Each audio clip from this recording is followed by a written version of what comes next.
Hi, this is number 2 on 8.3. So a lot of these problems, like I feel like confidence intervals, it's complicated, lecture kind of because we want you to understand like behind the scenes what things are understand what's going on. But when it really comes down to the homework, you just really have to make sure that you know how to calculate, a confidence interval on the calculator, So let me show you how to do this problem.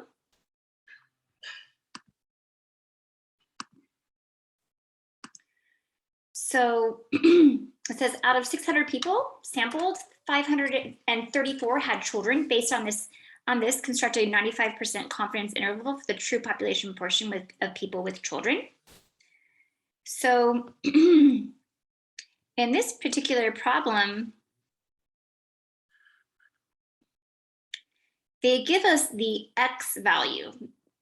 The X value is the number of people with our particular desired characteristic trait out of the total sampled.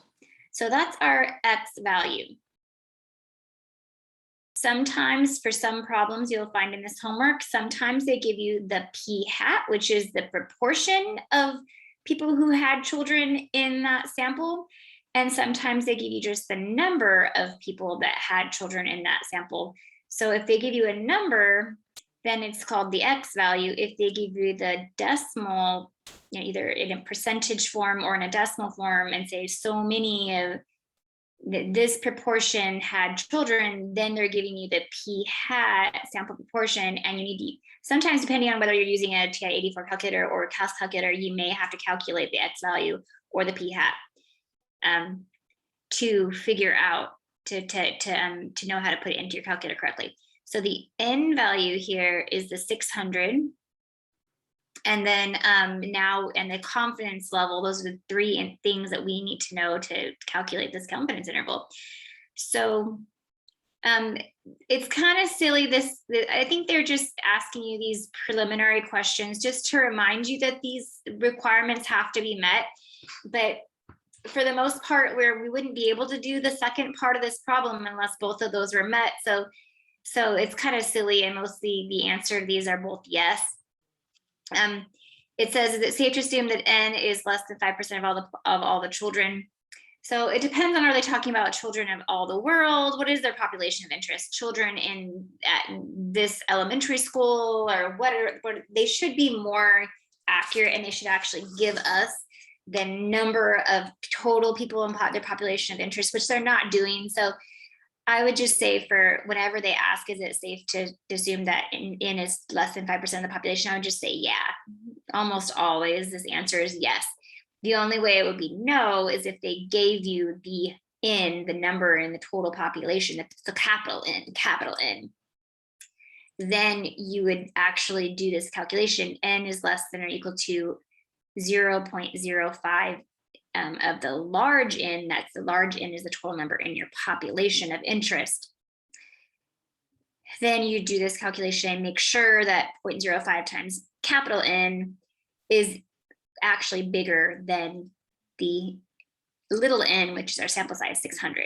So you'd have actually, if they gave you an N, a large N, that's the number in the total population, then you would actually have to do this calculation and verify that it's true.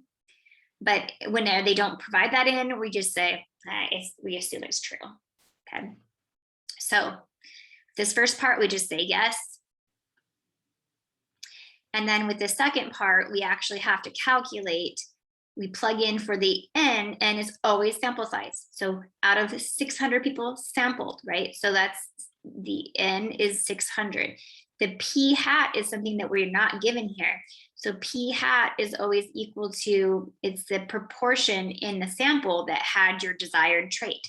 So that's going to equal the X value, the actual number who had your desired trait over the total people who are sampled. So that's going to be 534 over 600. So we have to figure out what that value is. And so, or maybe we could just put it in, and maybe when we're doing this calculation, maybe we're fine. I'm a little lazy and I don't want to do a calculation. Maybe we're fine without it. And then we'll just do 1 minus 534 over 600. And maybe we could just put that into the calculator and maybe that'll be fine. That might be a little bit much to put into a calculator, but we just have to make sure that that value is greater than or equal to 10, and then we can go on with making our confidence interval. So let's just verify that using our class calculator. And usually the answer to this is yes, because if it's not yes, then I can't find my confidence interval. So that would put a kind of a spoke in this problem. 534, which they could, if they wanted to make this problem like a kind of a you know, just a, I guess they could do it that way, you know, times, I'm gonna do 1 minus 534 divided by 600, and it gives us 58.7, or round to 1 decimal place, 58.7. Right, because I would look at if it's 1 decimal place, I look at the second decimal place and ask, is it 5 or greater? And it's not. So I just leave the 1 decimal place alone. And then, so it's 58.7. So let's double check our answers here. Oh, wait, that's a different problem. And where is the problem that we're currently working on? Okay, so yeah, 58.7. All right, now we're going to go ahead and find the confidence interval. And we could do this by hand. That can be a by hand calculation, but also we can use a calculator. So I'm going to opt on using a calculator.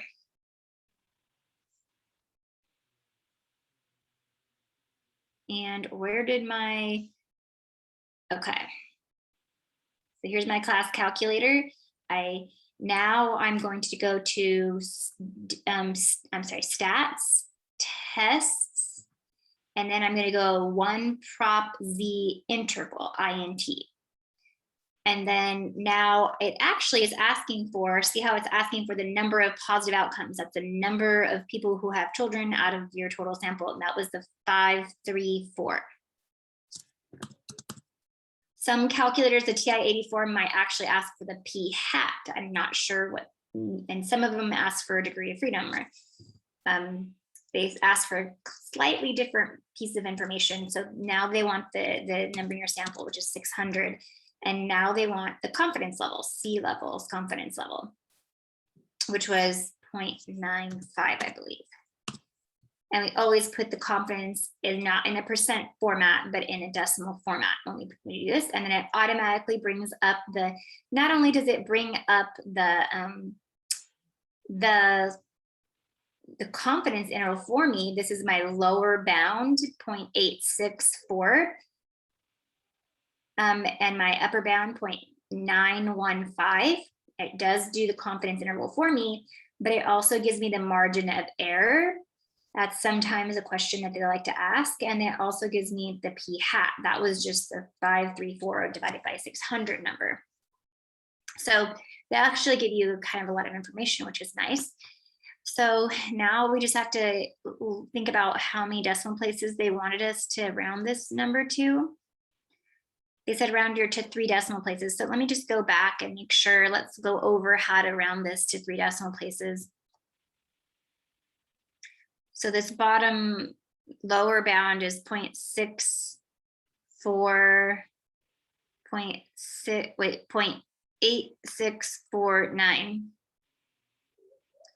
So the way I would do this, if I want 3 decimal places, I want accurate to the 4 right here. So I would have to look to the right and ask, is it greater than 5? Which it is greater than, is it 5 or greater? And it is greater than 5 or greater. So I would add 1 here to the 4.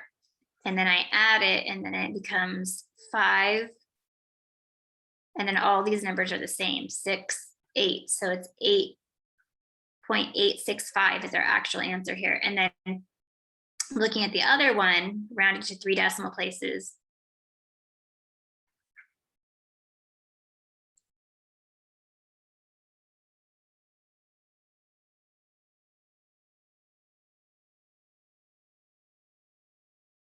So I have to write out 4 decimal places when I'm interested in 3 decimal places, because then this is the one I'm interested in.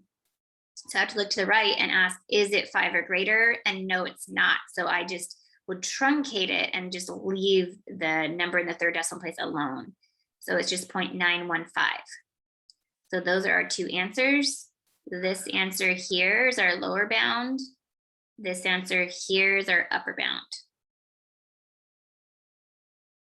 So let's just double check that that's actually the answer that they got here. 0.865 and 0.915. That's exactly what we wanted. All right. I hope you found this really valuable and have a great day. Bye.